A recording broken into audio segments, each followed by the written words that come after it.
प्यारे विद्यार्थियों, आइए आज करते हैं chapter 12th of 7th class algebraic expressions.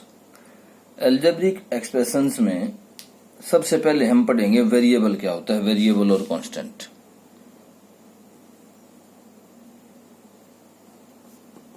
Variable क्या है और कांस्टेंट क्या है।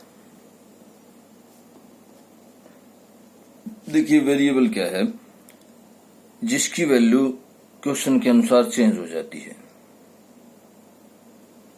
Have various values.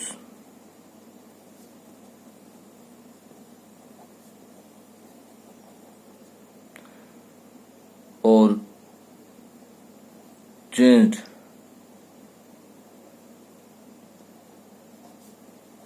According to question. Question के अनुसार उसकी वैल्यू क्या हो जाती है? चेंज हो जाती है। वो क्या है? वेरिएबल है। कांस्टेंट क्या है? कांस्टेंट देखिए, कांस्टेंट है फिक्स्ड वैल्यू।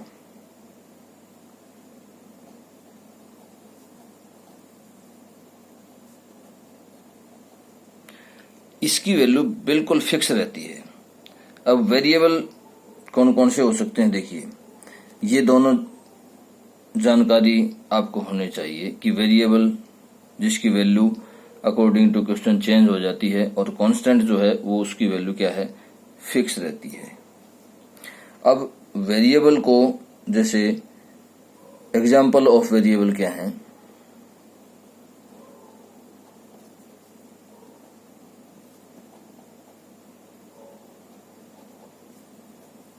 जैसे x है, y है, z है, p, q, r, ये क्या है? सारे ये वेरिएबल है।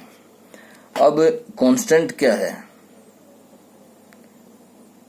कांस्टेंट या तो आपको लिखा हुआ मिलेगा कि भाई a treat as a constant, b treat as a constant. नहीं तो कांस्टेंट क्या है? जैसे 0 है, 1 है, 2 है, -1 है, -5 है, ये क्या सारे ये कांस्टेंट है। तो इस तरह से कांस्टेंट और वेरिएबल आपको बिल्कुल अच्छे तरीके से समझ में आ जाना चाहिए। अब उसके बाद है टर्म्स।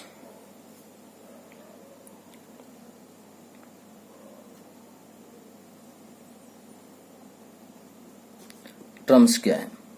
अब ये वेरिएबल और कांस्टेंट दोनों मिलकर के टर्म्स बनाते हैं, चाहे वो एडिशन में हो, चाहे मल्टीप्लिकेशन में हो। देखिए, जैसे 3xyz, ये एक टर्म है। हम कह देते हैं 3x 4z, ये सारी इस तरह की क्या है? ये टर्म्स हैं। मतलब टर्म्स क्या हैं? Combination of variable and constant. Terms क्या है? Combination of variable and constants. अब उसके बाद आता है एक्सप्रेशंस क्या है। सिर्फ आप मोटा मोटा सा समझिए कि एक्सप्रेशन क्या है।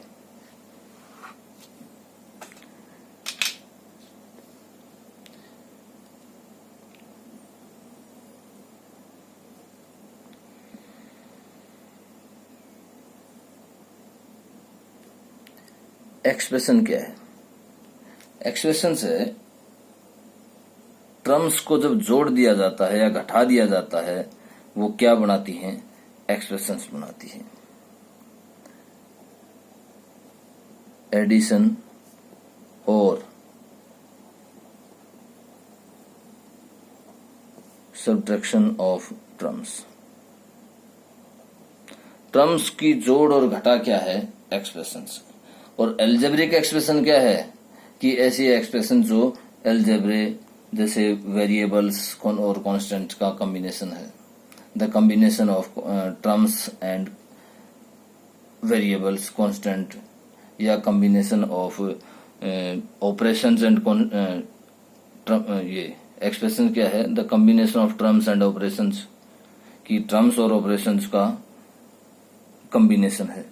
तो इस तरह से हम एल्जेब्रिक एक्सप्रेशन को डिफाइन कर सकते हैं। ये आपके लेवल की बातें नहीं हैं, कि एल्जेब्रिक एक्सप्रेशन को डिफाइन, सिर्फ आप मोटा सा समझिए कि एडिशन और सब्ट्रैक्शन जो टर्म्स की है वो एक्सप्रेशन है। उसके बाद factor of a term, factor क्या होगा, फैक्टर्स। देखिए जिस तरह से हम अर्थमेटिक में पढ़ते हैं कि हमने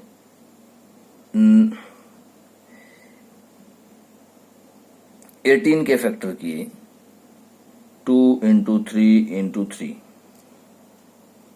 इस तरह से ये फैक्टर है। अब एक एल्जेब्रिक एक्सप्रेशन जो है उसके कैसे फैक्टर होंगे, जैसे या टर्म्स के कैसे फैक्टर होंगे, 3xyz है तो इसमें क्या फैक्टर बनेंगे, 3 into x into y into z. तो ये सभी क्या हैं, ये इसके फैक्टर्स हैं, ये क्या है, सभी इसके फैक्टर्स हैं। तो इस तरह से आप फैक्टर्स को अलजेब्रा के अंदर पढ़ेंगे कि फैक्टर्स क्या होते हैं। उसके बाद है कोफिशिएंट, फैक्टर्स के बाद है coefficient.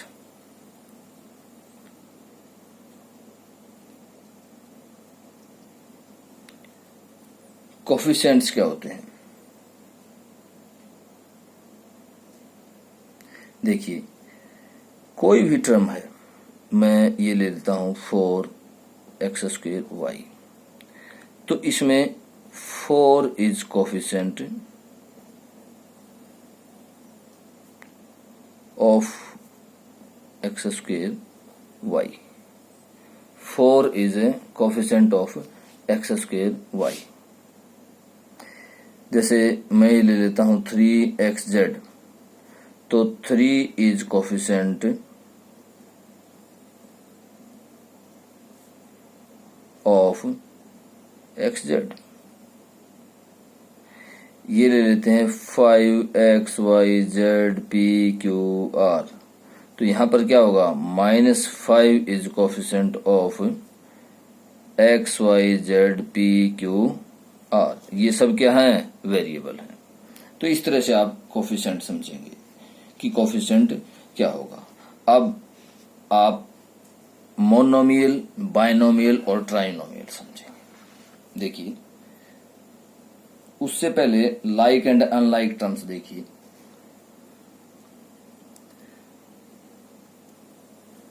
Like terms,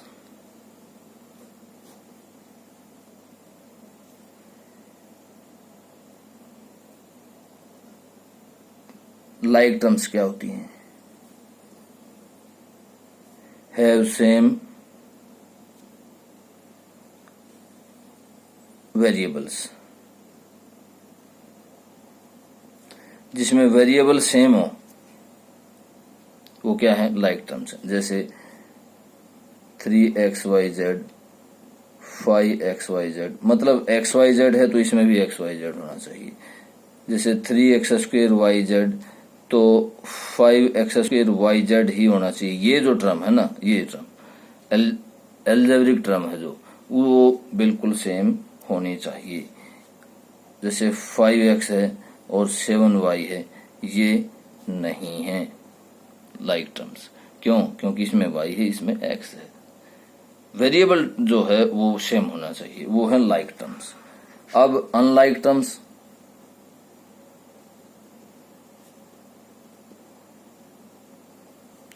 unlike terms कौन सी है, देखिए अनलाइक टर्म्स हैं हैव नो